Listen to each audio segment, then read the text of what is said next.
For us, the cars are so fast, the aerodynamics are really a safety issue.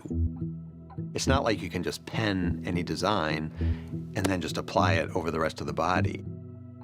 So doing thumbnail sketches, early ideas, it helps us understand the lay of the land more or less, the opportunities that we have within the aerodynamics of this car.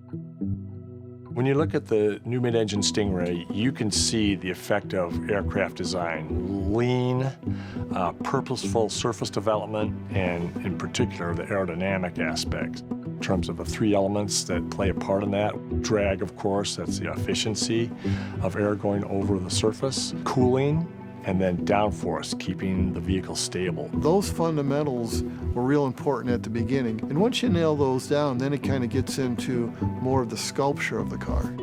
We see the car evolving, and we have this great process where it's part art, so hand sculpting clay, and part digital math-based design.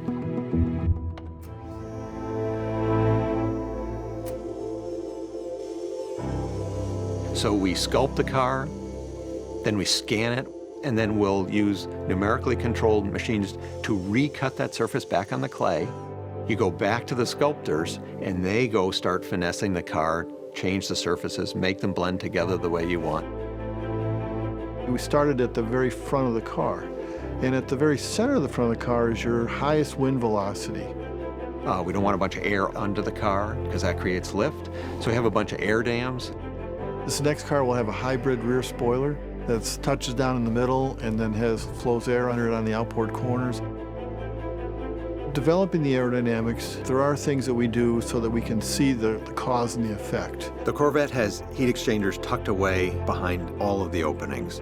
The air runs down the side of the car, and then we actually pump that air through the engine compartment, and it's evacuated through the rear wheel openings underneath the car and through vents that we have added to the hatch. It doesn't look like there's any fat in the car at all. All the surfaces are pulled as taut as possible over the mechanicals underneath. And that gives the car a real dynamic energy, something that draws people to it visually.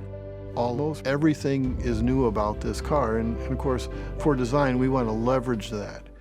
As we watch the car evolve, we see the themes coming out. We see the car move towards its production shape. We left no stone unturned.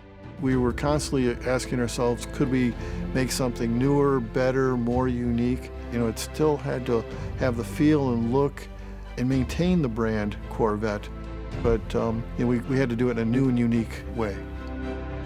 When I come in and see the sculptors and designers and engineers working around the clay model, stepping back, it's like watching a symphony orchestra with the interplay between all the different people to create a unique personality, a character, a soul for a vehicle that people will absolutely resonate with and love.